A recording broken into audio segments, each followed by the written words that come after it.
Hello and welcome to Resona Meditation, where we listen, relax, and get sleepy. I'm your host, Julia. Thank you for tuning in. Tonight, we'll begin a dreamy retelling of the classic tale, Beauty and the Beast.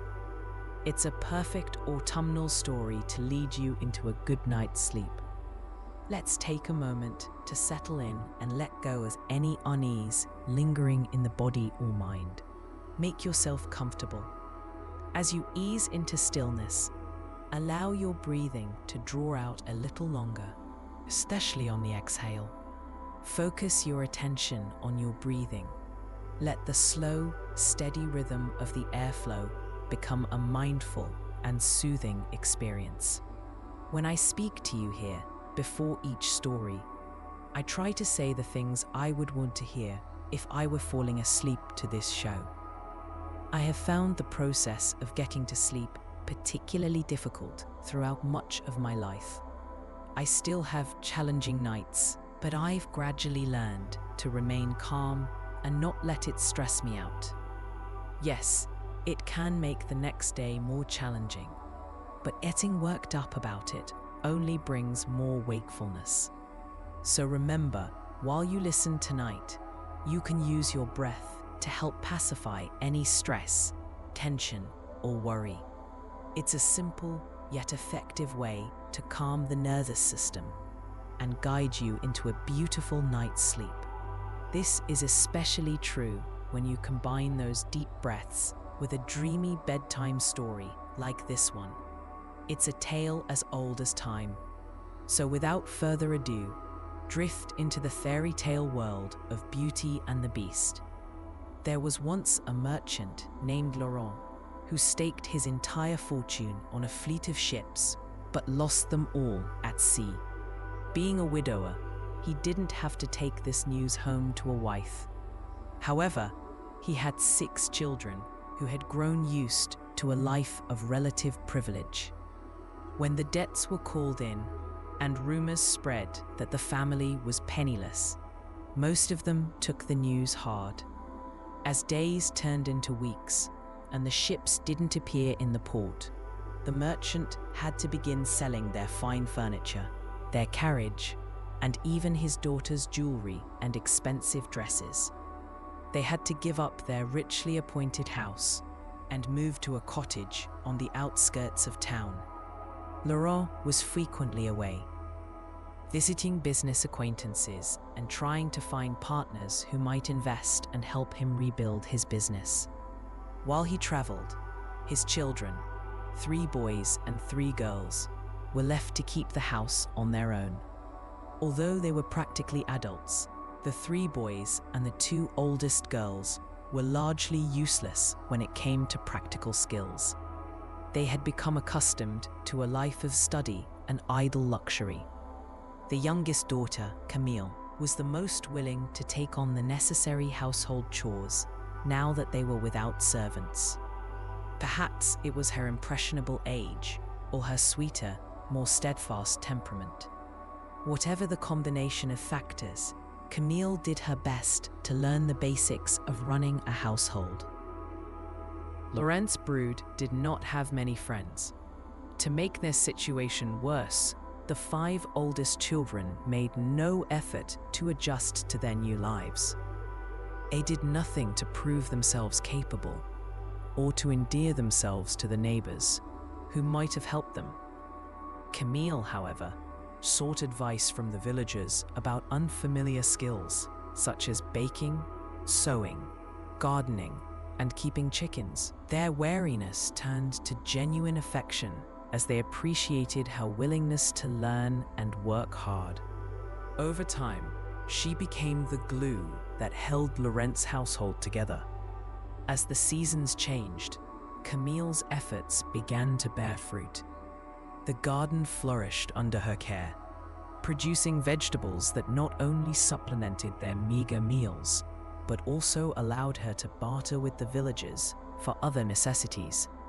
She learned to bake bread, which soon became a staple in their home, filling the cottage with warmth and the comforting aroma of freshly baked goods. The chickens she tended clucked happily in their makeshift coop, providing eggs that added variety to their diet. While her siblings remained aloof, Camille found solace in her growing relationships with the villagers. They shared stories, laughter, and even the occasional secret, forging bonds that her family had long neglected. The older women, in particular, took a liking to her, offering guidance and sharing their own experiences of hardship and resilience.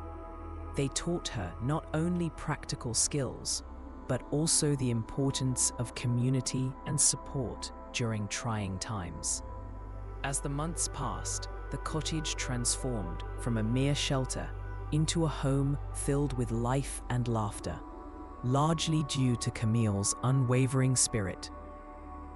She began to host small gatherings, inviting the neighbors over for tea and baked goods, slowly mending the rift that had formed between her family and the village. The boys, initially resistant to any form of labor, started to notice the positive changes around them. They began to help Camille with the garden and even took on small tasks, realizing that their efforts were appreciated and that they could contribute to their family's survival. Despite the challenges they faced, Camille's determination shone brightly, illuminating the path for her siblings. The once distant laughter of children playing outside became a familiar sound as her brothers and sisters began to engage with the village children, learning the value of friendship and cooperation. They discovered that they could find joy even in their new circumstances, and slowly, the weight of their family's misfortunes began to lift. Laurent, upon returning from his travels, was astonished by the transformation he witnessed. His children, once lost in their own worlds, had begun to forge their identities anew, and the cottage, once a symbol of their downfall, now stood as a testament to resilience and unity. He felt a swell of pride for Camille, whose spirit had ignited a spark in each of them, reminding them that even in the darkest of times, hope could flourish with hard work and a little kindness. While the 5 older siblings struggled to accept their fate, unable to change it, Camille ensured they had a tidy home and food on the table. One day, after nearly 2 years of living this way, they received word that one of their father's lost ships had appeared in port, with its cargo largely intact. The family rejoiced at this miraculous news. The older siblings declared that their lives among the villagers were finally at an end. Camille took pleasure in their happiness, but the news did not seem as important to her as it did to the others. She had come to love their small cottage, with its tidy garden and comforting aroma of baking bread. Although it would be a relief to see the rest of her family content, she was unsure whether she wanted to return to their former lives. She had become someone who liked being useful. To reclaim his property, Laurent had to travel to the port by horseback, a journey of a couple of days. Once there, he could arrange for the proper dispersal of his reclaimed wealth and hire a comfortable coach to bring him home. Anticipating their improved fortunes, he asked each of his children what gift they would like. The older siblings demanded finery, asking for silk shoes with sparkling buckles, hats with elaborate trimmings, velvet capes, bears, and jewels. Only Camille was silent, seeming to think hard about her request. When her father turned to her and told her to speak up, she hesitated briefly. "In truth, Father, I have always dreamed of seeing a rose," she said. "They do not grow in this part of the country, and they are so exotic and expensive. If you could bring me a single rose in any color, that would be lovely." He chuckled at the strange whims of his youngest, but readily agreed. Privately, he thought he would also bring her a necklace or some sort of bauble to go with the flower. The weather was fine on the morning of his departure. Camille took care to pack his saddlebag with provisions for his journey and wished him farewell with a somewhat tearful smile. The others were more cavalier. They were used to their father's travels and cared only for the gifts they could now expect. As he rode away down the sun-dappled forest path, Camille, alone, waited in front of the cottage until he disappeared. She had a strange feeling of misgiving, but didn't want to sneak up. After all, their fortunes had obviously taken a turn for the better. While Laurent's children waited at the cottage, he steadily made his way to the port city, filled with anticipation of reclaiming his wealth and status. It was true that he had still suffered heavy losses. However, with the cargo on this ship, he could start a new business, perhaps building up to a new fleet of ships. His head was filled with dreams of the spices, silks, and other goods he might import in the future. It was devastating for Laurent to arrive and find his dreams dashed. The ship had reappeared, with most of its cargo unharmed. But word of his good fortune had spread quickly, prompting his many creditors to take swift action. By the time Laurent came to claim his property, it had already been distributed to pay his debts. He contacted one merchant after another, asking for extensions on his considerable bills, but it was no use. At the end of the day, he was a man without debts, but he was empty-handed. There was no money left for him to invest, and certainly no money to spend on the gifts he had promised his family. Disheartened, he didn't want to stay in the city overnight without properly provisioning himself or sending any correspondence ahead. Considering the weather, Laurent mounted his tired horse again and rode out of town, heading back down the provincial road that had brought him to the port that morning. A few hours outside the city, darkness fell and a storm descended. Lightning and thunder crashed around him, and the wind gusted mercilessly, blowing limbs off the trees. Laurent's horse became frightened and bolted away from the main road, taking him into an unfamiliar forest. Realizing too late that he had been foolish to undertake this nighttime journey, Laurent began searching in the gusting wind for any sort of shelter, such as a cave. He did not know how long his horse wandered through the howling gale, but finally, he saw a tall stone wall arise before him.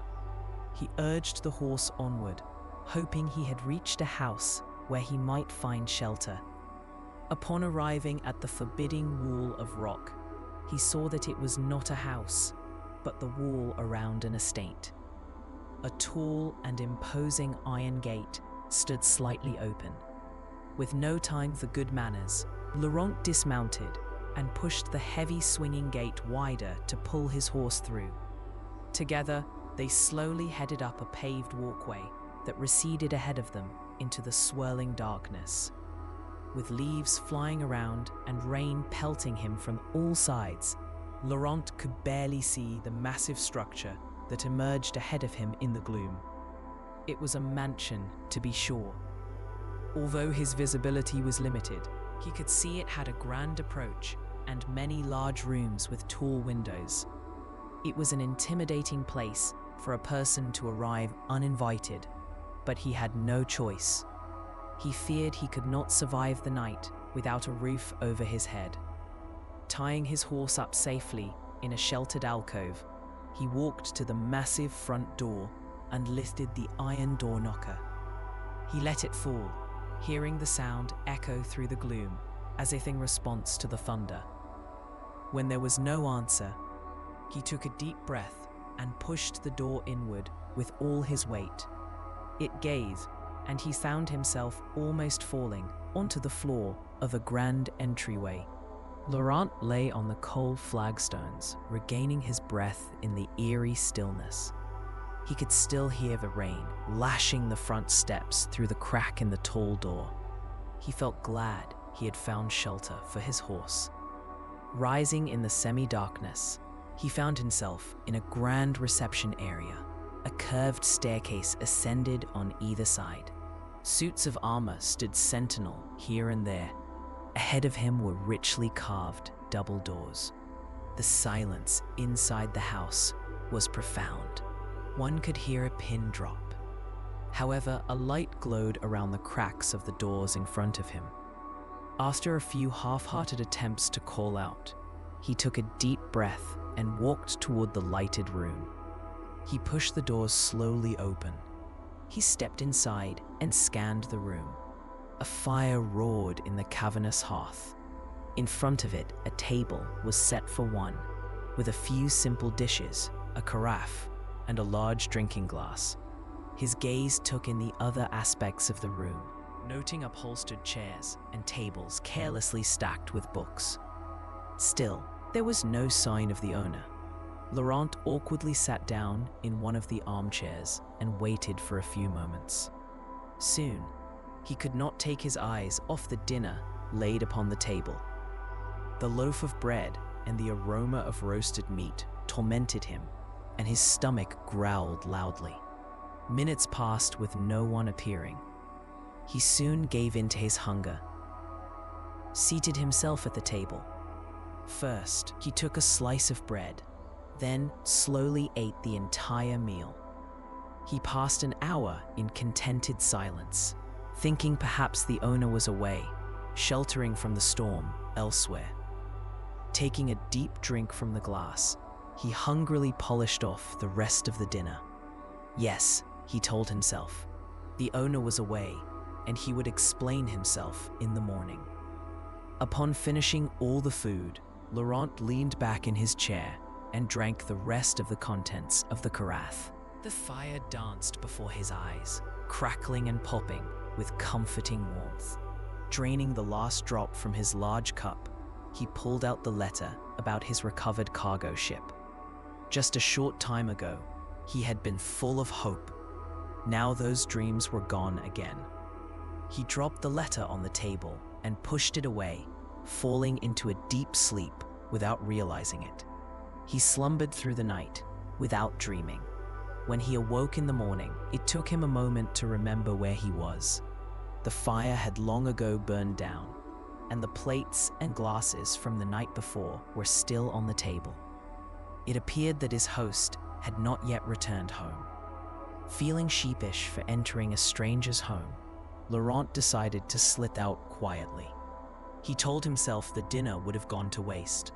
Rising from the upholstered chair, he moved across the chamber and opened the double doors. Light filtered weakly into the entryway, illuminating the austere hallway better than the night before. Stepping self-consciously into the foyer, he tiptoed between the vigilant suits of armor, as if they might come to life and block his path. He observed the twin carved staircases, noting their neglected and fussy carpet runners, suggesting that nobody had lived there for some time. He walked lightly across the flagstones to the enormous front door. Reaching for the handles, he pulled with all his might, and it slowly slid open, revealing a misty courtyard outside. Squeezing through the crack, he pushed it shut behind him, straightening his waistcoat, trying to regain some dignity. Escaping the forbidding refuge felt wrong, but he aimed to put the humiliating experience behind him. He hurried back to the alcove where he had left his horse tethered, relieved to find her well. He reached into his saddlebag for an apple left over from the supplies Camille had packed for him. After untying the horse, he quietly led her down the stone path he had traveled in the whipping wind the night before. Looking back, he saw the mansion rising darkly into the growing daylight. It was an enormous chateau, long, beige, and rectangular, with a main center section flanked by identical wings. The tall, narrow windows lined the two large floors, seemingly staring down at him. The sloping, tiled roof was thickly populated with chimneys. Turning away from the imposing chateau, he led the horse toward the front gate, taking in the overgrown gardens on either side. As he neared the end of the walkway, he spotted a charming pergola overrun with rose bushes. In the center of a round seating area stood a rose bush with the most stunning pink roses he had ever seen. Remembering his promise to Camille, he resolved to keep his word to his youngest daughter and eagerly began cutting the blushing roses with a knife he kept in his bag. One rose would not suffice to make up for the circumstances. He would take them all. So absorbed in his task, he did not hear footsteps approaching. However, as he backed away from the rose bush, now devoid of blossoms, he sensed he was being watched. He turned slowly, his heart racing as he faced the source of the gaze. A figure stood at the edge of the garden, partially obscured by the thick foliage. The morning light caught the glint of a silver brooch pinned to the stranger's cloak, which fluttered slightly in the gentle breeze. Laurent squinted, trying to discern the features of the person who had caught him in this act. The figure stepped forward, revealing a woman with striking auburn hair cascading down her shoulders. Her expression was a mix of surprise and amusement, as if she had stumbled upon a curious scene rather than an act of larceny.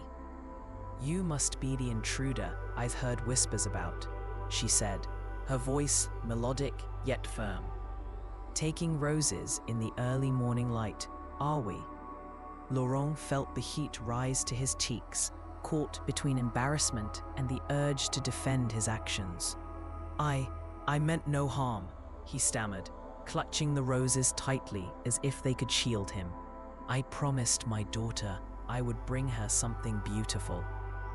The woman's expression softened, and she took a step closer, her curiosity piqued.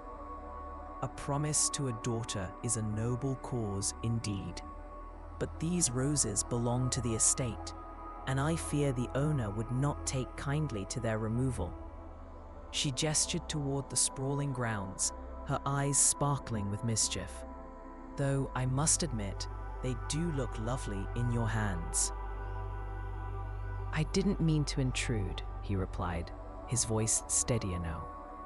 "I sought shelter from the storm last night and—" "Ah, the storm," she interrupted, her tone shifting to one of understanding. "It was quite the tempest. You're fortunate to have found refuge here, even if it was uninvited." She glanced at the roses again, her gaze thoughtful. "Perhaps I can help you keep your promise without incurring the wrath of the owner." Laurent raised an eyebrow, intrigued. "How do you propose to do that?" "Follow me," she said, turning on her heel and beckoning him to follow. He hesitated for a moment, glancing back at his horse, but curiosity won out. He stepped into the garden, the scent of roses mingling with the crisp morning air, and followed her deeper into the estate. They walked past the overgrown hedges and into a hidden alcove where the sun broke through the trees, illuminating a small, well-tended garden. "This is my secret," she said, a hint of pride in her voice. "I tend to it when I can. You may take as many roses as you wish from here. They are not as grand as those in the main garden, but they are just as beautiful." Laurent's heart swelled with gratitude. "Thank you. I can't express how much this means to me." He knelt beside a bush, carefully selecting the blooms, their colors vibrant and inviting. As he worked, the woman watched him with a smile, her presence calming. "What is your daughter's name?" she asked, her interest genuine. "Camille," he replied, his thoughts drifting to his youngest child. "She has a fondness for flowers, especially roses." "Then these will surely delight her," she said, her eyes sparkling with warmth. And what of your other daughters? Do they not share in your affection for nature? Laurent paused, considering her question. They do in their own ways. Each has her own interests. But Camille, she has a special connection with the beauty of the world. Ah, the beauty of the world, she echoed, her gaze drifting to the sky above. It is often found in the simplest of things, isn't it? He nodded, feeling a sense of camaraderie with this stranger who had so graciously offered him a way to fulfill his promise. As he gathered the last of the roses, he felt a sense of peace settle over him, the earlier embarrassment fading into the background. "Thank you," he said again, standing up with a handful of blossoms. "I'll make sure to tell her where they came from." "Please do," she replied, her smile brightening the morning. "And perhaps, if you find yourself in need of more roses, you'll return to visit this secret garden." With a final nod, Laurent turned to leave, feeling lighter than he had in days. The encounter had transformed a moment of shame into one of unexpected kindness. As he made his way back to his horse, he realized that sometimes the most beautiful things come from the most unlikely circumstances. A fierce-looking man glowered down at Laurent. The being resembled a human, but was bristling with facial hair. He had an abnormally tall and muscular build.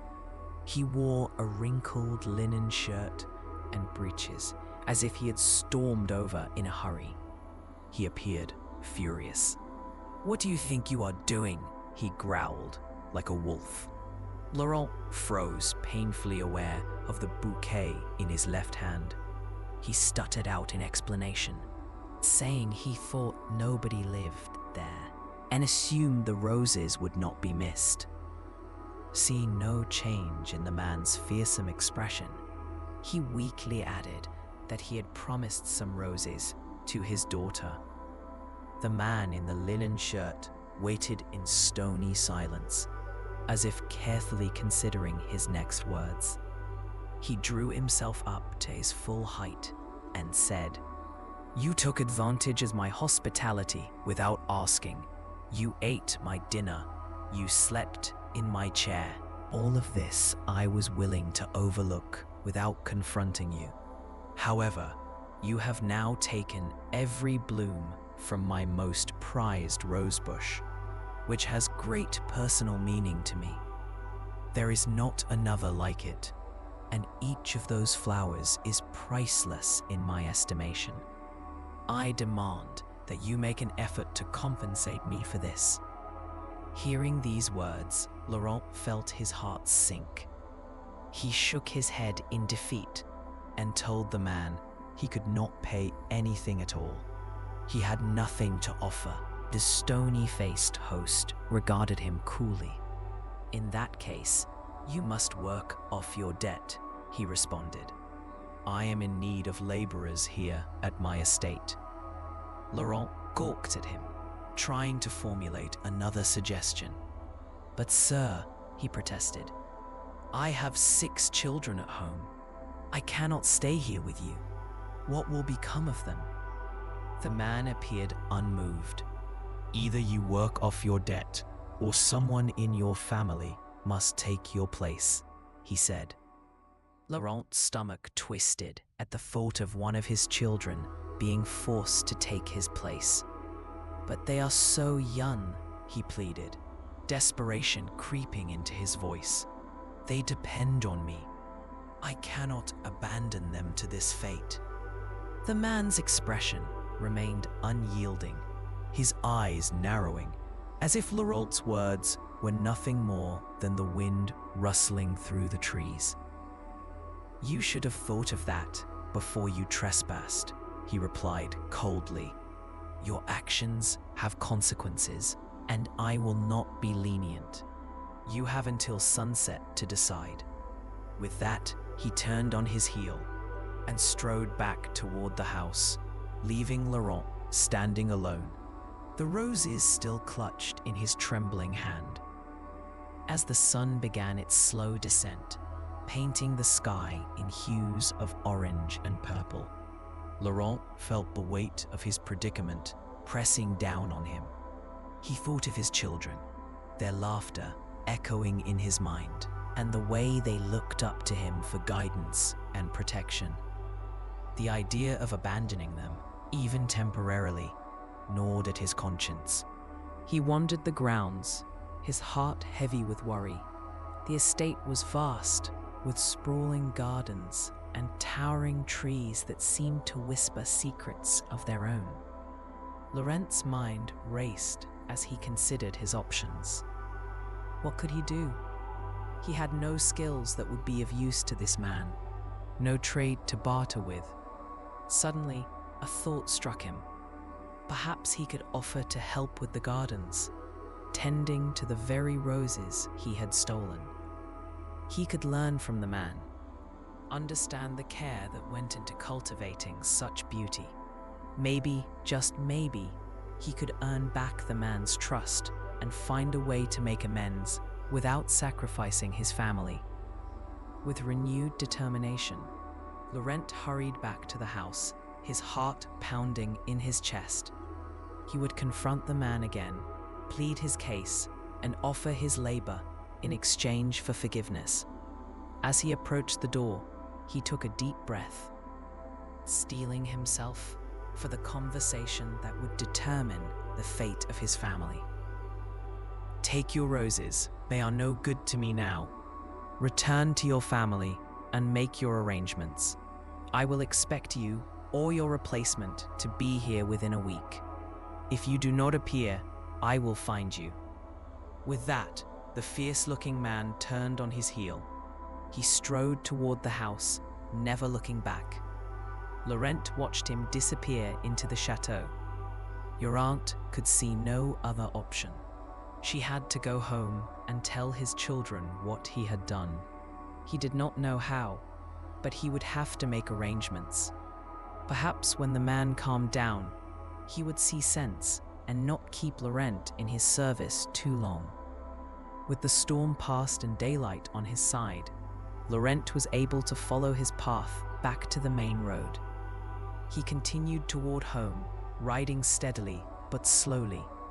He considered the news he would have to share upon his arrival. It was a beautiful day. The mist lifted. The early autumn sun showered him with warmth that felt out of place. The birds sang sweetly, as if nothing was amiss. But his heart was heavy, and he was hesitant about what was to come. He arrived home late that night. His children greeted him with excitement, expecting gifts. Opening and closing his saddlebags, they playfully reached around to find the finery he had promised them. With regret, he instead offered each of them a rose. Camille took hers and smelled it with delight, admiring its perfection. But his other 5 children demanded to see their real presents. That night, around the crowded kitchen table, Laurent told his children what had happened. He shared the loss of his remaining fortune and the circumstances leading to his current obligation. When he concluded that he would have to return, the 5 oldest siblings were not pleased. They pouted, asking how they were supposed to manage in his absence. Laurent looked at their faces, filled with worry. He wished he could ease their minds, but he knew he had to be honest. He would find a way to make it right. In the quiet of the night, he promised himself he would return. He would work hard to repay his debt, and he would do everything for his family. With that thought, he felt a flicker of hope. He would face the future with courage. Together, they would find a way forward. Camille sat at the table, lost in thought. Finally, she called for silence. Her siblings looked at her with surprise. Camille was not one to share her opinion. She announced she would return to the chateau. She would take her father's place. Laurent's eyes filled with tears. He protested that he could not allow such a thing. However, Camille's reasoning was difficult to counter. Their father was needed at home to support the family, but she could be spared. She had household skills. She could handle cleaning or cooking tasks. She concluded there was no other reasonable solution. She would work off the family debt. It took Camille a day or two to prepare. She packed her modest belongings for the journey. As the rose her father brought her began to wilt, she pressed it in a book to dry. She wanted a reminder of why she was leaving home. She was nervous about leaving everything she knew, but she was determined to make her father proud. The morning of Camille's departure dawned bright. She and Laurent packed her things into a cart. It was hitched to their faithful horse. The chateau was a 2-day walk away. Laurent knew of an inn along the way. Her siblings gathered in front of the cottage. They came to see them off. Among them was relief and unspoken admiration. They were glad they would not be alone for long. It was a somber journey for Laurent and Camille. The fine weather lasted all the first day. Their night at the inn was uneventful. However, the second day was blustery and sullen. Autumn began to stake its claim on the forest. The first fallen brown leaves blew across their path. The wind whistled through the trees. Their faithful horse plodded along the road. Slowly, they drew nearer to their destination. When Laurent spotted the turnoff from the main road, his heart began to break. Sensing her father's sinking spirits, Camille bolstered her courage. She smiled at him reassuringly. "Don't worry, father," she said soothingly. "I am a capable person. I will be fine." He nodded, hoping it would be true.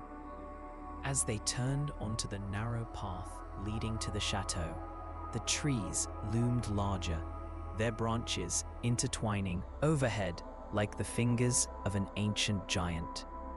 The air grew cooler, and a sense of foreboding settled over Camille. She glanced at Laurent, who kept his gaze fixed ahead, his expression a mix of pride and worry. The chateau came into view, its stone walls weathered and grey, standing resolutely against the encroaching autumn chill. The once vibrant gardens were now overgrown, the flowers wilting under the weight of neglect. Camille felt a pang of sadness. This place had once been filled with laughter and warmth. Now it seemed to echo with the ghosts of happier times. As they approached the grand entrance, Camille's heart raced. She had heard stories of the master of the chateau, a man shrouded in mystery and fear. The villagers spoke in hushed tones about his temper and the strange happenings within those walls. Yet, she reminded herself of her purpose. She was here to help her family, to lift the burden of debt that had threatened to crush them. Laurent helped her unload the cart, his hands trembling slightly as he placed her belongings on the stone steps. "Remember, Camille," he said, his voice low and serious. "Stay strong. You can do this." She nodded, swallowing the lump in her throat. With a final embrace, Laurent turned to leave, the weight of their parting heavy in the air. Camille watched him walk away, her heart aching but resolute. She turned back to the chateau, steeling herself for whatever awaited her inside. Taking a deep breath, she pushed the heavy door open. It creaked ominously, revealing a dimly lit foyer filled with dust motes dancing in the shafts of light. The air was stale, and the silence was almost palpable. Camille stepped inside, her footsteps echoing against the cold stone floor. "Hello?" she called, her voice trembling slightly. The sound bounced off the walls. but there was no reply. She felt a shiver run down her spine, but she pressed on, determined to find her place in this daunting new world. As she moved deeper into the chateau, she noticed the ornate furnishings, now dulled by time. Tapestries hung limply, their colors faded, telling stories of a past long forgotten. Each room she entered seemed to hold its own secrets, whispering tales of joy and sorrow. Camille knew she had to adapt quickly. She would need to learn the routines of the household, understand the expectations of the master, and find a way to navigate the complexities of this unfamiliar life. She felt a flicker of resolve ignite within her. She would not be a victim of circumstance. She would carve out her own destiny, one task at a time. With renewed determination, Camille set about exploring her new home, ready to face the challenges ahead. Camille took a deep breath, ready to explore her new home. The room felt both strange and familiar. She noticed the wooden dresser, the simple bed, and the window framing the gardens. The scent of flowers wafted in, reminding her of the life she left behind. She felt a mixture of excitement and fear. What challenges awaited her here? She glanced around, taking in the details. Each corner held a story, each shadow whispered secrets. Camille moved to the window, looking out at the sprawling gardens. The flowers danced gently in the breeze. They seemed to beckon her closer. "Dinner is at 6, the boy had said. She would need to prepare to find her place in this world. With a soft sigh, she turned from the window. She would not shy away from her tasks. Each moment was an opportunity. Camille approached the bed, running her fingers along the quilt. It was a simple comfort, a reminder of home. She sat on the edge, taking a moment to breathe. The weight of the day lingered, but she felt a flicker of hope. She would carve out her own path, one task at a time. With resolve, she stood, ready to face whatever came next. The mansion loomed around her, its history wrapping her in warmth. She would learn its rhythms, understand its secrets. As the sun began to set, shadows stretched across the floor. Camille felt a sense of calm, a quiet determination settling within her.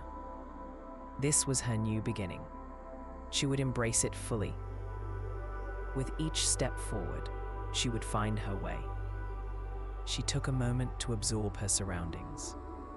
The walls adorned with faded wallpaper that hinted at a time long past.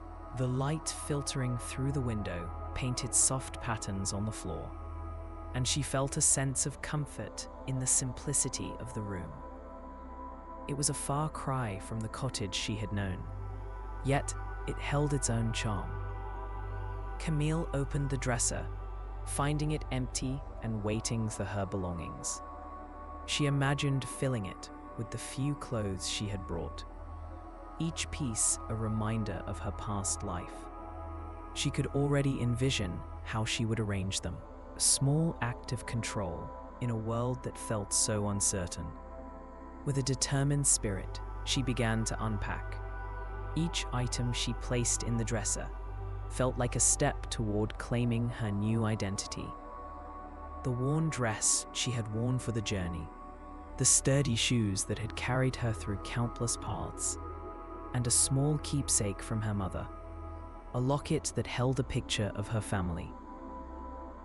She paused, her fingers brushing over the locket, a wave of nostalgia washing over her.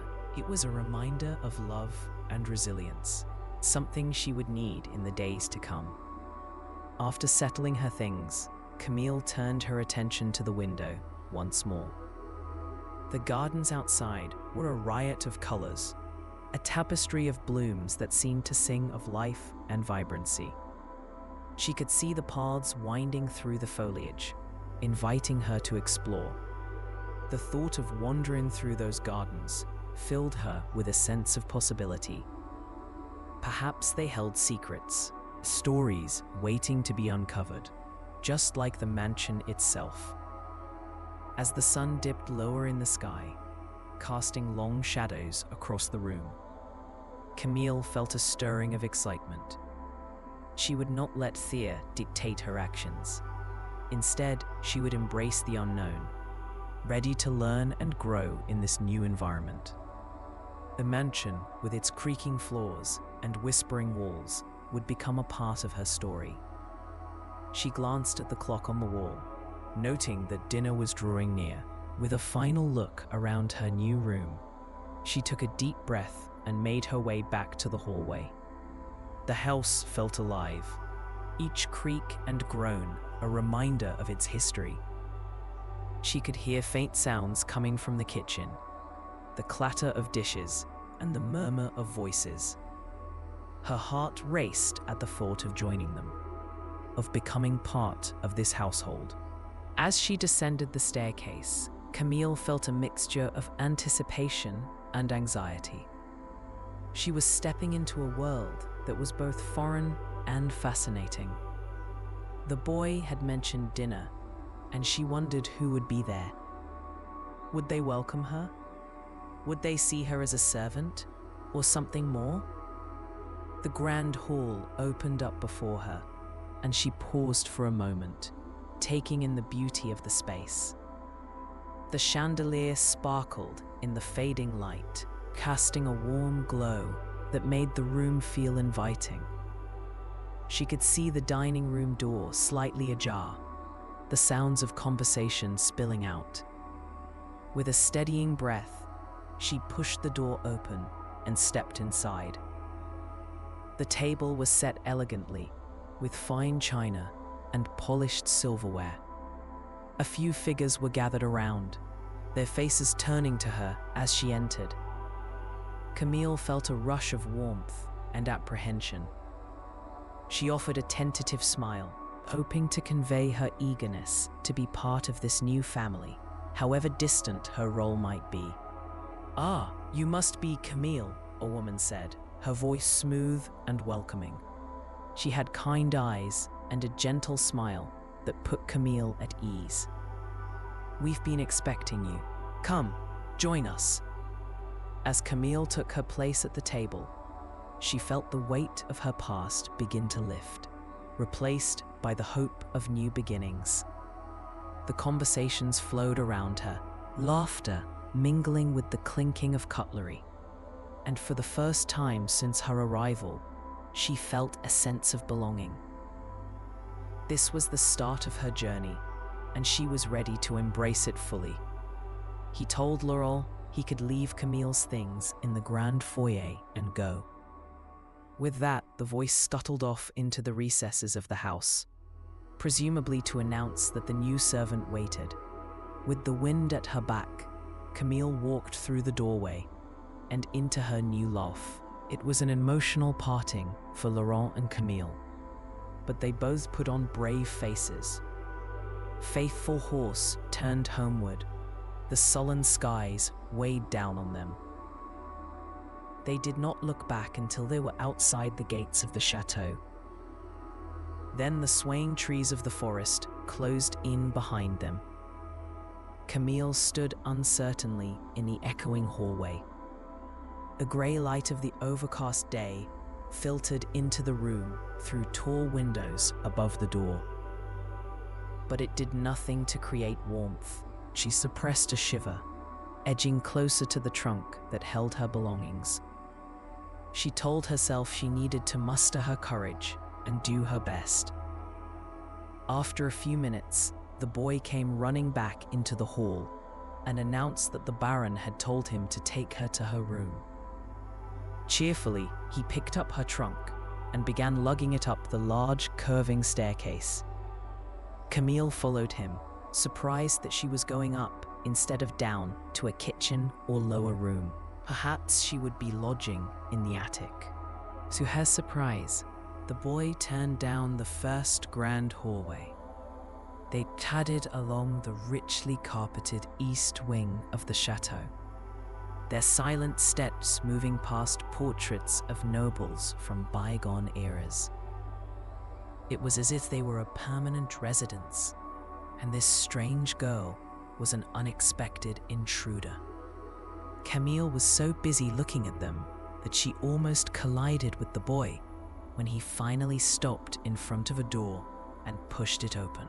Camille followed him inside and was surprised to find herself in the most well-appointed bedroom she'd ever seen. It was not overly large, and the furnishings were sober, but the canopied bed, fine fabrics, and rich wood trim were luxurious. As she surveyed the room, noting a cozy window seat and small dressing table, the boy announced and started a fire in the grate. When it was crackling, he stood and dusted off his hands, grinning at her. "I'm Gabriel," he said. "I helped the Baron out around here with this and that. I'm so glad you've come. It does get a bit solitary sometimes, and I could use some help with the day-to-day."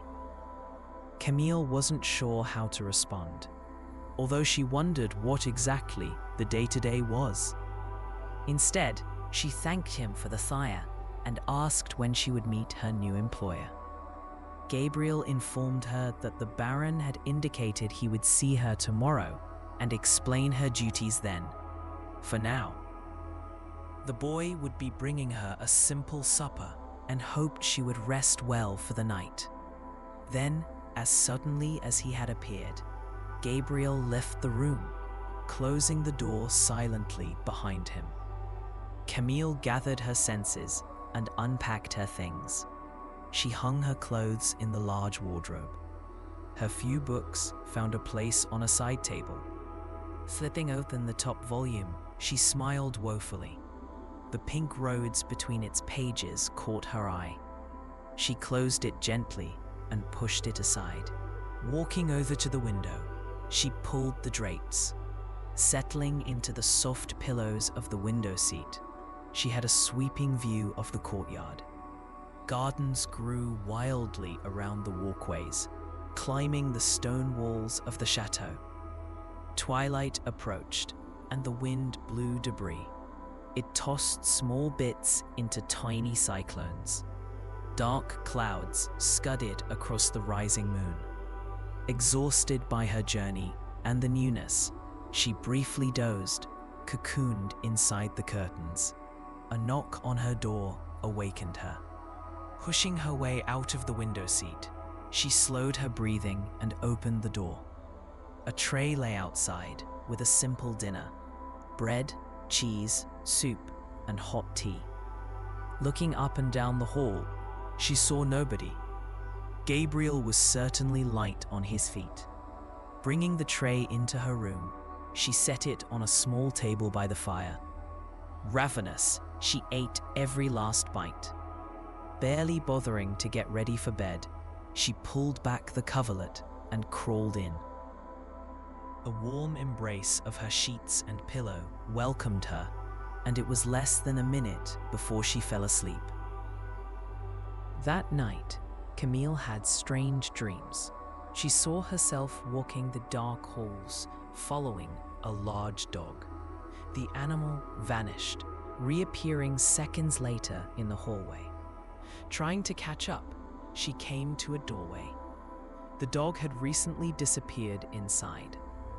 Looking into the room, she saw not a dog, but the back of a man at a desk. He began to turn in his chair, but before he faced her, she awoke. Sitting upright in bed, she noticed the fire had died down and the sun was shining. As her waking confusion cleared, there was a knock at her door. Gabriel stood outside with a tray. "Good morning, miss," he said politely. "I've brought you a bite of breakfast." Then, motioning toward the entryway, he added, "The Baron requests you meet him in his study when you are finished." Camille nodded to the boy, took the tray, and he disappeared again. Camille set the tray down and took a moment to gather her thoughts. The aroma of warm bread and tea filled the room, coaxing her appetite to the surface. She poured herself a cup, the steam curling up in delicate tendrils, and took a sip, savoring the warmth that spread through her. As she ate, she glanced around the room, taking in the soft hues of the walls and the intricate patterns of the carpet beneath her feet. The sunlight streamed in, casting a golden glow that made everything feel more inviting. Yet, a flutter of nerves danced in her stomach at the thought of meeting the Baron. She had heard whispers about him, tales that painted him as a man of great influence and mystery. Finishing her meal, she set the cup down and took a deep breath. It was time to face whatever awaited her. She dressed quickly, choosing a simple yet elegant gown that flowed gracefully around her. After smoothing her hair, she took one last look in the mirror, reminding herself to carry confidence into the meeting. With a determined stride, she opened the door and stepped into the hallway. The air felt different, charged with anticipation. She followed the corridor, her footsteps echoing softly against the stone walls. The portraits of ancestors lined the hall, their gazes seeming to follow her as she walked, adding to the weight of the moment. Arriving at the door to the Baron's study, she paused, her heart racing. Taking a moment to steady herself, she knocked lightly. A deep voice called from within, "Enter." Pushing the door open, she stepped inside. The room was filled with the scent of old books and polished wood. The Baron sat behind a large desk, his figure imposing yet regal.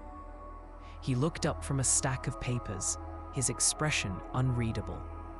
"Ah, Miss Camille," he said, his voice smooth and inviting.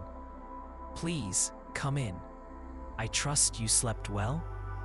"Yes, thank you, my lord," she replied, her voice steady despite the fluttering in her chest. "Good. We have much to discuss regarding your role here," he said, gesturing for her to take a seat. As she settled into the chair opposite him, she felt the weight of his gaze, assessing her, as if he were measuring her worth. "I understand you have a talent for music," he continued, leaning forward slightly. "I hope you will share it with us. The estate could use a touch of beauty." Camille nodded, feeling a mix of pride and apprehension. "I would be honored, my lord." "Excellent," he replied, a hint of a smile playing at the corners of his lips. "But first, let us discuss your duties. There is much to prepare for the upcoming festivities." As he spoke, Camille listened intently, her mind racing with possibilities.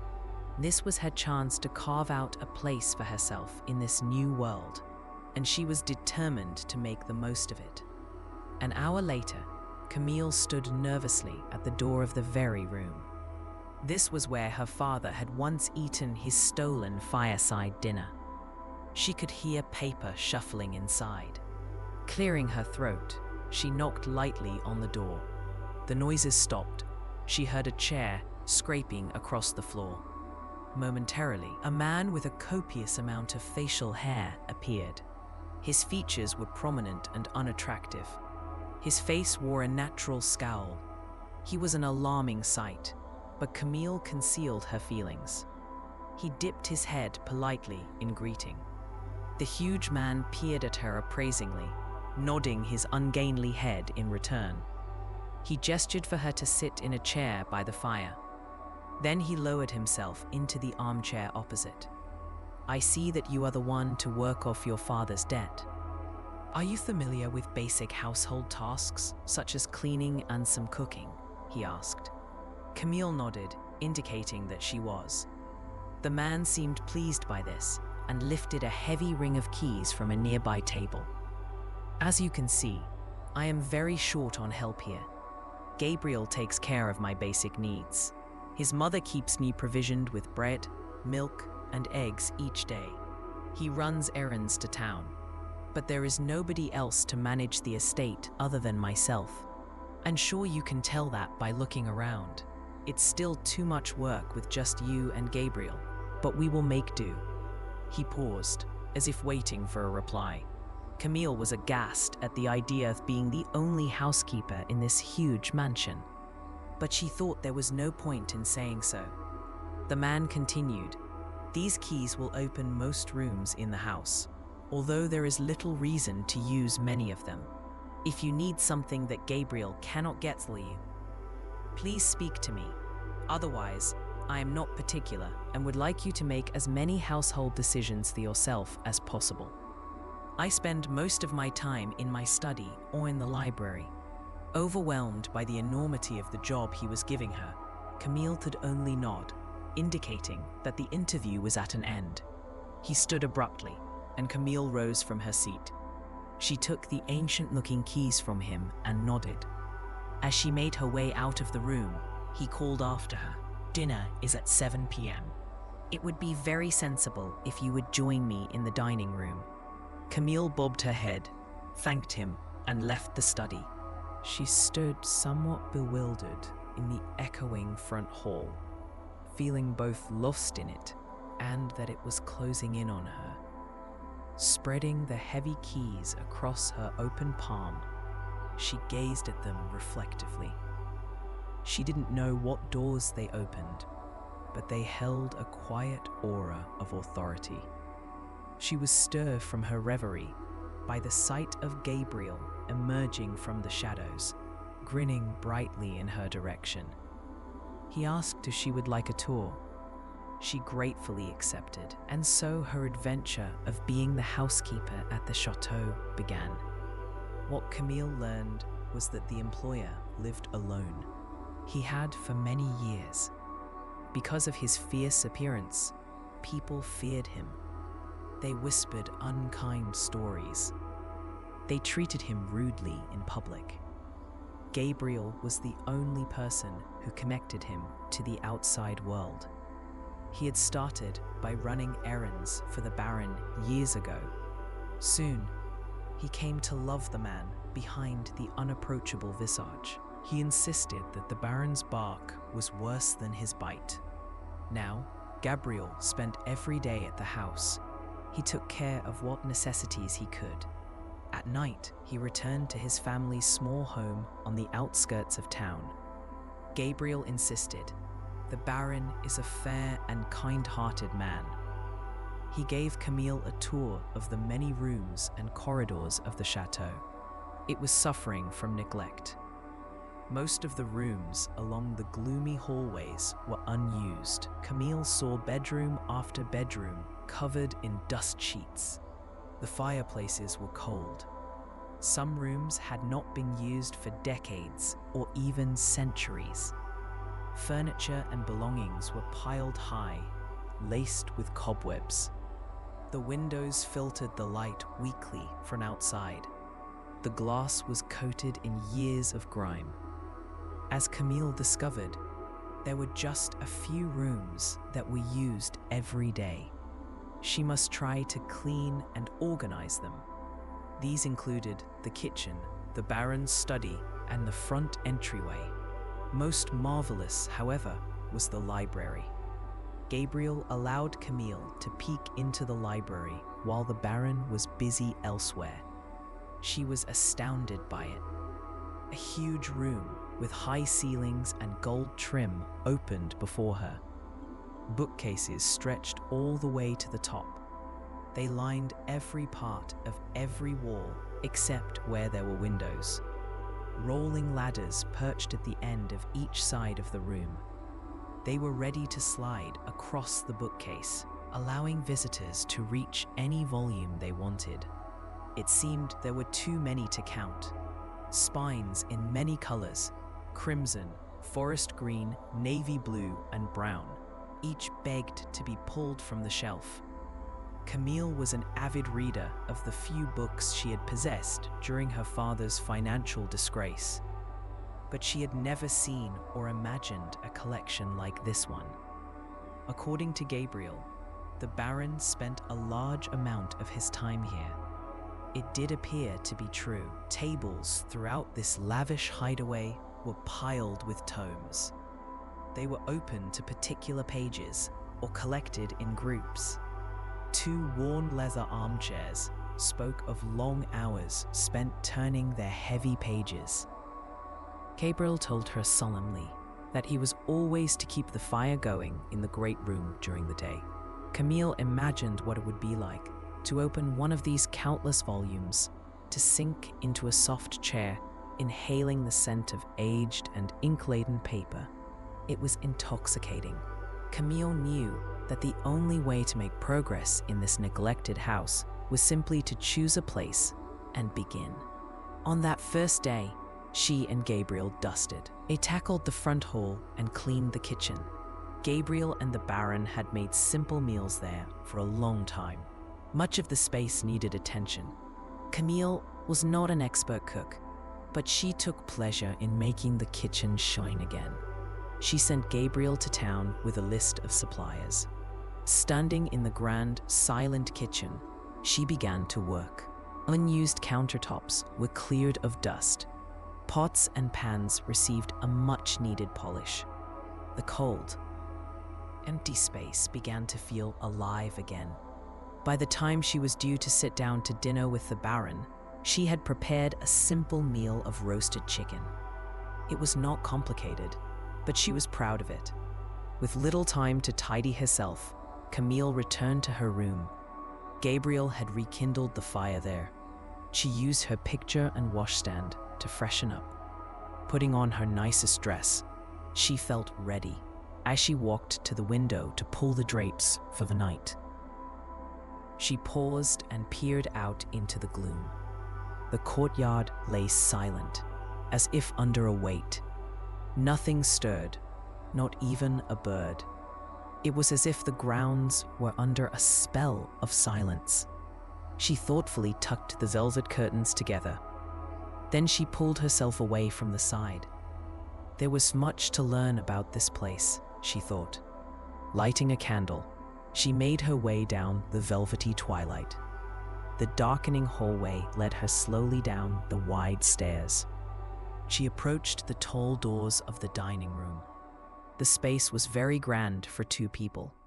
It had surely hosted glittering parties and showy formal dinners. Looking up, she admired the sparkling crystal chandelier. It loomed over the chamber like a canopy of stars. Gabriel had set 2 places at one end of the long table. The dinner had been laid out. She was the first to arrive and did not have long to wait. The Baron's hulking shape appeared awkwardly in the doorway. He paused and nodded briefly in greeting. Then he motioned to the 2 place settings. He indicated she should have a seat. Camille gladly took one of the upholstered chairs. "I can see you have been hard at work with Gabriel today," the Baron commented, raising his eyebrows at the hearty dinner. "He has borne a heavy burden these past years as my only help. I'm glad you will be here to take on some of his labors." Camille nodded, unsure of how to respond. "You may simply call me Antoine," he responded, shaking his head. "I am lord of nothing now. Lord of this chateau and its pile of dusty relics," he gestured darkly. "I am sorry you were compelled to come here under such conditions, but I hope you will be comfortable.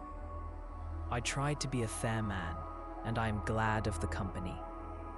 Camille nodded and smiled briefly. "Would you like me to tidy the library tomorrow?" she asked. "I was not sure if you wanted me to go in there." The Baron thought briefly and nodded, saying that it would be fine. Then he offered, "You should feel free to borrow any book that you liked from the room. After all, in the words of Descartes, the reading of all good books is like a conversation with the finest minds of past centuries. I think you will find that my library has quite an incredible capacity to provide any book you have ever heard of. It is rather magical in that regard." Surprised by his kind offer and civilized words, Camille observed her unfortunate-looking employer while he ate. She had been at the chateau only a day, and her entire view of her situation had begun to change. She was the mistress of a large house, with full independence to work as she chose. She had just been offered entrance to a vast library. Perhaps this twist of fate was not going to be as grim as she had imagined. She regarded her plate quietly in the flickering firelight, hearing only the clinking of silverware on china. The Baron and Camille did not speak much during dinner, finishing their food in respectful silence. Later, when she rested comfortably tucked into the crisp white sheets in her grand canopied bed, Camille felt hopeful. This isolated estate held many intriguing secrets, and she looked forward to discovering them in good time. The next day, after tidying up the kitchen, Camille cautiously approached the library. She knew the Baron was in his other study, and it seemed like a good time to explore the marvelous room of books under the guise of cleaning it. Taking a duster, she began methodically moving around the stack of books and between tables, addressing neglected surfaces that had collected a layer of dirt over time. As she was about to move some stacked volumes aside, Antoine appeared in the doorway. "Please don't disturb any stacks or open books," he said. Camille apologized, backing away from the pile she had been touching. "No need to apologize," he reassured her. "I realize it looks untidy, just that I am researching and I don't want to lose my place." He asked her if she had chosen a volume for herself. She replied that she had not, and inquired if he had any recommendations. Camille admitted she felt unequal to the task of understanding such important works. She came from a much less learned background than he. Antoine smiled, spread his hands wide, and said that awareness of ignorance is the beginning of wisdom. Seeing her confusion, he winked humorously and added that bit of wisdom is from Socrates. Striding across the room, he picked up a small volume from a lower shelf. He handed it to her, suggesting she might like some of his other thoughts. He believed strongly that we should all ask many questions. Camille took the book with a nod of thanks.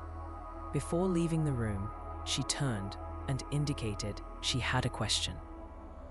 "Would it be possible for me to engage some villagers to come and tidy the gardens before winter?" she asked.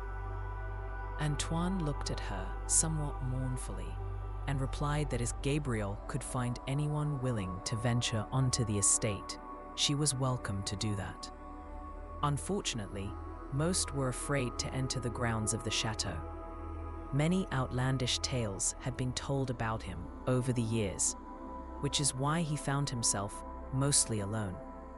Camille frowned and asked how he could bear it. She wondered if it did not make him angry to be treated so unfairly. The Baron looked down thoughtfully and responded that he was once a better-looking man. He was also vain and foolish. It took a great misfortune for him to see the error of his ways. The scorn people had for him was probably just payment for his folly. Camille did not respond. She wouldn't ask any more questions today, but she was determined to learn more about how her employer had fallen into such an unfortunate state. For now, she looked forward to reading Socrates in her room after dinner. Camille quickly adjusted to her new life as the housekeeper of the chateau. She even came to love it. Through sheer bribery, she managed to have Gabriel hire a few village men. They came to the estate one day and cleared the gardens of years of neglect. This was only after they received strict instructions from Camille. She told them not to harm the rose bush by the pergola. That bush had been planted by Antoine's mother and was very special to him. She almost regretted having the village men come to the house. she overheard them speaking ill of Antoine. "They say he is an absolute monster," one exclaimed loudly to the other. "Lives like an animal in there," another added. "No manners and unfit for human company, but I'll take his money," the man finished rudely. Camille noticed Antoine standing by the window, listening to the entire exchange. She rushed to close it, anxious to spare him the men's heartlessness. He waved her off, apparently unconcerned. "I'm used to this type of talk," he explained. "It has been many years since I was able to circulate in society." Camille was nonetheless upset. "How can you tolerate such unfairness? People who don't even know you. How do you not loathe them?" she asked. He shrank, gazing thoughtfully at a stack of books on a nearby table. A great English playwright named William Shakespeare once wrote, "Not a furnace for your foe, so hot that it do singe yourself, by bearing goodwill for these unknowing people. I ease the burden on myself." When he smiled and nodded at Camille, saying, "You might like to read Shakespeare yourself. He wrote some excellent plays," he turned back to his stack of books. This left Camille to consider his words and the dreary day outside. Despite the large amount of work that waited each day, Camille still made time to explore the house. Autumn set in with its crisp days, early sunsets, and chilly evenings. She wandered the corridors with a candle, using her heavy ring of house keys to discover what lay behind the myriad closed doors lining the halls. Most were bedrooms, indicating that this chateau had once hosted many fine guests of nobility, now covered in dust sheets. One darkened room after another revealed elegant four-poster beds, expensive furniture, and dusty fabric-covered chairs. One day, she found what appeared to be a very special room. It had clearly been a lady's chamber. Unlike the others, it was still full of her belongings. A graceful dressing table was covered with jars of powder and perfume bottles that twinkled in the afternoon sunlight. Elaborate wigs of the type worn decades ago sat nearby on their own stands, as if waiting to be taken to a ball.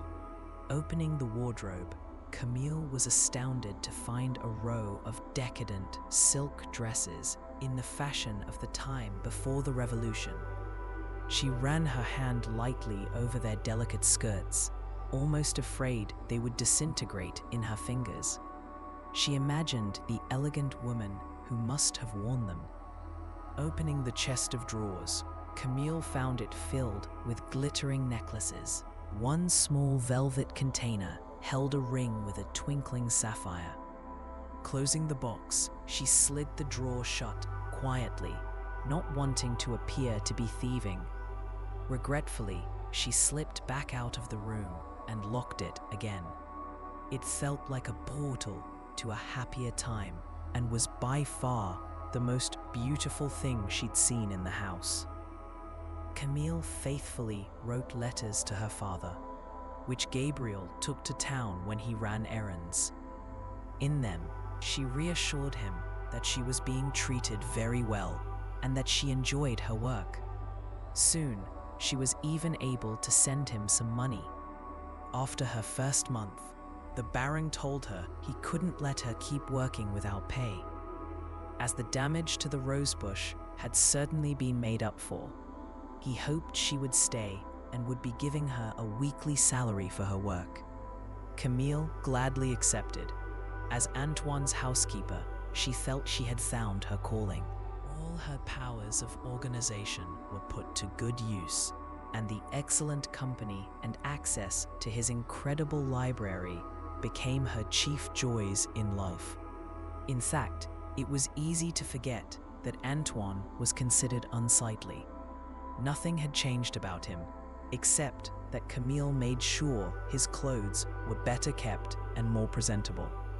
Occasionally, however, she would see a normal, nice-looking man reflected back in a mirror when he passed it on the wall. While speaking with him, he would no longer be covered in hair, and his features would seem more harmonious.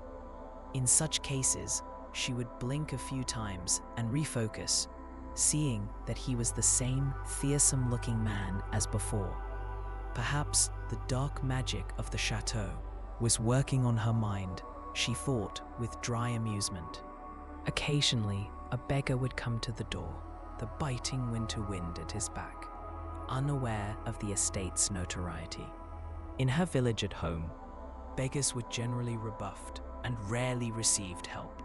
The townspeople believed they deserved what they got, thinking that hard-working people didn't end up destitute as they did. Camille expected Antoine to send them away, but instead he asked her to give the handsome coins before they left. Moved, she inquired why he showed such charity. No one nearby had been kind to him. He referred to a philosopher he admired, Aristotle. He said, "It is the characteristic of the magnanimous man to ask no favor, but to be ready to do kindness to others." Then, somewhat woefully, he added, "I must learn to be a more magnanimous man, because it is my prior path in life that led me to ruin." She could not get any further explanation from him, but she yearned to understand exactly what had happened to Antoine. They chatted companionably in the candlelit dining room. Over a hearty winter stew, Camille gathered the courage to ask how he had come to be so alone at the chateau. Antoine hesitated, sighed deeply, leaned back in his chair, and took a long sip of his drink before beginning his story. "Many years ago, I lived here with my mother. My father died when I was a young man, and that was how I became lord here. I loved my mother.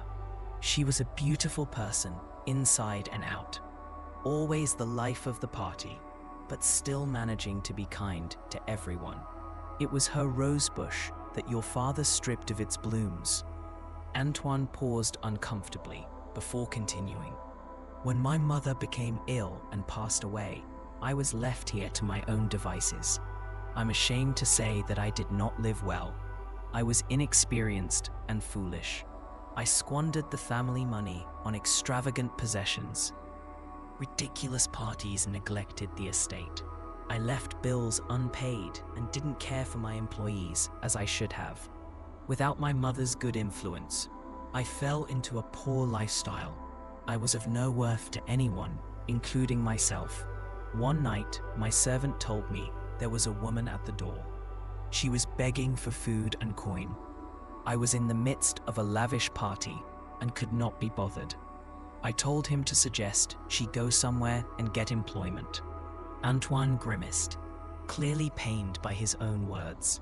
Before the servant could send her off, she pushed through the crack in the door. She told me that I was cursed by my own foolish vanity. She declared that I would spend my days spurned and unloved, and that the secret to my release could only be found in humanity. At this, Camille furrowed her brow. Humanity, what did she mean by that? Antoine shrugged. "This is the riddle I have wrestled with for decades. I have a limitless number of books in my library. Wise philosophers, mathematicians, and poets.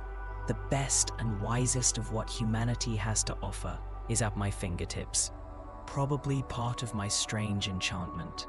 My mind does improve, but all the brilliance of humanity has yet to provide me a release for my cause." Camille regarded Antoine from across the table. She heard the light crackling of the fire. She imagined him sitting before many fires alone. How many years had he been trapped in this solitary prison? Turning the pages of countless books in his library, searching for redemption. Antoine smiled brightly to break the awkward silence. "Oh well," he added. "Thus the excellent Isaac Newton said, 'To arrive at the simplest truth, requires years of contemplation. One of these days I may yet find the answer. That night, lying in bed, Camille felt she had finally put the pieces together. For all these years, Antoine had spent his time studying, thinking, absorbing, and repenting. He was no longer a man who would refuse kindness to even the undeserving. She wondered what else he could do. Would he forever be trapped with his books and the dusty souvenirs of the regrettable person he used to be? She hoped not, as she had come to admire him. She pulled the covers around her chin, gazing sleepily at the glowing remnants of the fire. Surrounded by the silence of the house, she slept through another night during the deep freeze of winter. Camille and Antoine went about their lives at the chateau. They enjoyed pleasant companionship with Gabriel, their faithful connection to the outside world. Many rooms in the enormous mansion stayed locked and unused. The part of the house the trio needed for daily activities was snug and clean, thanks to Camille's faithful management. Meals were simple but hearty. The blinding white snow piled high in the courtyard, with the bleak wind sometimes whistling through the abandoned passages. The inhabitants of the chateau stayed close to the fireplaces, buried in their books. At last, the first signs of spring arrived. Camille received a letter from her father. He said her oldest sister had managed to make a marriage match. Her wedding would take place in a couple of weeks. He asked if the Baron would consider allowing her to take some leave to attend the festivities at home. If so, Laurent would be pleased to come and fetch her from the estate. When Camille presented this request to Antoine, he put down his book and gazed at her with a sad smile. He said, of course, she must go and should take all the time she needed. As she thanked him for his permission, she once again did not see a beast looking back at her. She only saw a man. She had to blink several times to dispel the illusion. As she left the room, she paused briefly and gazed at him again over her shoulder. Then she left him to his reading, putting the moment behind her. Her journey to and from her sister's wedding was uneventful. Family greeted her with curiosity and perhaps newfound respect. They admired the tasteful new clothes she acquired using her salary. It was obvious that the money she was sending to them had helped secure her sister's marriage, humble though the match might be. Her family was no longer seen by the villages as impoverished. Rather, they were viewed as stable and acceptable, thanks to her regular income. Yet Camille felt less at home in the family cottage than she once had. Although she had been contained inside the walls of the chateau, her worldview had changed, and her horizons had vastly expanded. Seated around the fire with her siblings, who focused only on their own petty concerns, she felt stifled. She regretted having to leave her father again, but Camille also felt relief when he parted from her at the gates of Antoine's estate. He was ready to return to her life as mistress of the house. Her happiness, however, turned to dismay when she saw the disarray that awaited her. Gabriel answered the door eagerly, obviously delighted that she'd returned. He whispered to her that nothing had been the same since she'd left, and that the Baron was disheveled and did not leave his library. After putting away her things, Camille went straight to see Antoine. As she cautiously opened the door to the library, she found her room in complete mess. Books were everywhere, lying open in stacks, generally tossed about the floor, and empty drinking glasses lined the tables. Antoine sat slumped in a chair, looking as if he hadn't changed his shirt in days. At the sound of her arrival, he looked up with an expression of sheepish relief. In that moment, Camille felt she only saw him as a regular man, struggling to adjust her view. Logically, she knew she was standing before an unkempt, unshaven, and rather beastly person. However, her eyes were playing tricks. It took a moment before she saw him properly again.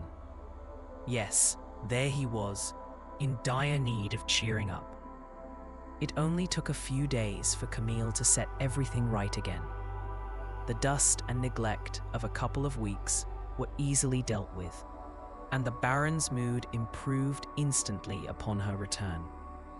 Gabriel, however, begged her in confidence to go away again. He said the Baron had sunk immediately into terrible melancholy and had been completely useless about managing anything at all, including remembering to eat his meals.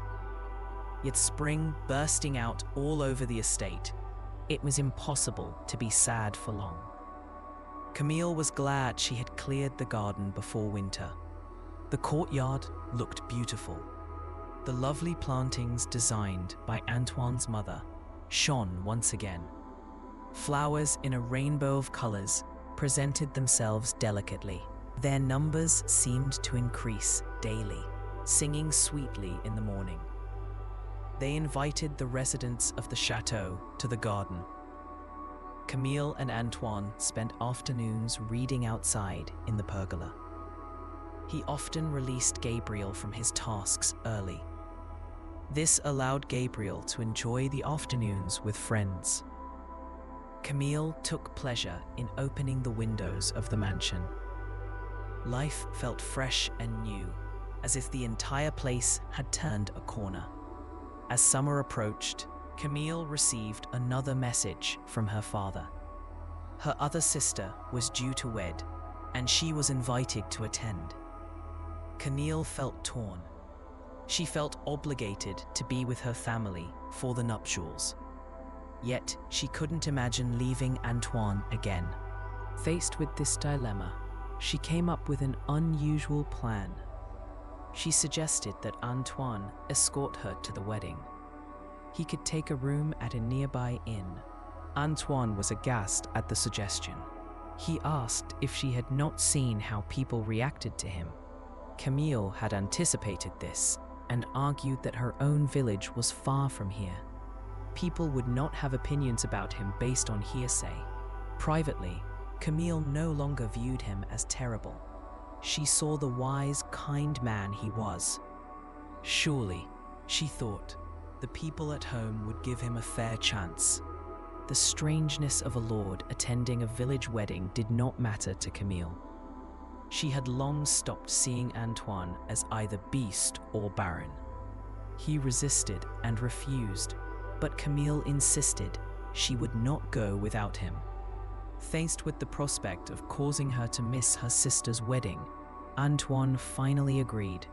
He seemed to dread the prospect and was in a dark mood as planning proceeded. Camille was undeterred. She sent Gabriel to the tailor in town. He was to request a new, well-cut suit made to Antoine's measurements.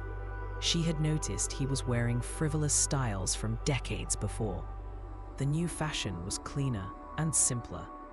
She wanted him to have a dignified suit that made him look less like a relic. Camille felt a thrill of anticipation as she envisioned Antoine in the new suit. It would reflect the man she had come to know. She imagined how he would stand tall among the guests. His presence would be commanding yet approachable. The thought of him mingling with her family and friends filled her with hope. She was determined to make this wedding a joyful occasion for both of them. As the days passed, Camille busied herself with preparations. She selected a dress that would complement Antoine's new attire. She chose a soft blue fabric that reminded her of the sky. It was a color she knew would bring out the warmth in her complexion. She spent hours at the mirror, practicing her smile. She imagined the laughter and joy that would surround them at the celebration. When the day of the wedding finally arrived, Camille felt a mix of excitement and nerves. She and Antoine set off early. The sun shone brightly, casting a golden hue over the landscape. The journey was filled with light-hearted banter. Camille noticed Antoine's mood lifting as they approached her village. She could see the tension in his shoulders ease. She felt a surge of pride at the thought of introducing him to her family. Upon their arrival, the village was abuzz with activity. Decorations adorned the streets and the scent of flowers filled the air. Camille's heart raced as she spotted familiar faces. Her family bustled about in preparation for the ceremony. She took Antoine's hand, squeezing it gently. He looked down at her, a mix of apprehension and curiosity in his eyes. As they entered the venue, Camille felt the weight of the moment. Whispers filled the air, and she sensed the scrutiny of the guests. But she held her head high, leading Antoine forward with confidence. The moment they stepped into the hall, Camille's sister caught sight of them. Her face lit up with joy. The warmth of her sister's embrace enveloped Camille. She felt a surge of reassurance. Antoine stood slightly apart, observing the scene with a cautious gaze. Camille turned to him, her smile unwavering. She introduced him to her family. To her surprise, they welcomed him with open arms. Their laughter rang out as they engaged him in conversation. Antoine's demeanor shifted. Camille could see the flicker of acceptance in his eyes. As the evening unfolded, the music played, the dance floor filled with joyful revelers. Camille pulled Antoine onto the floor, encouraging him to join in. At first, he hesitated, but her infectious enthusiasm drew him in. They moved together, laughter spilling from their lips.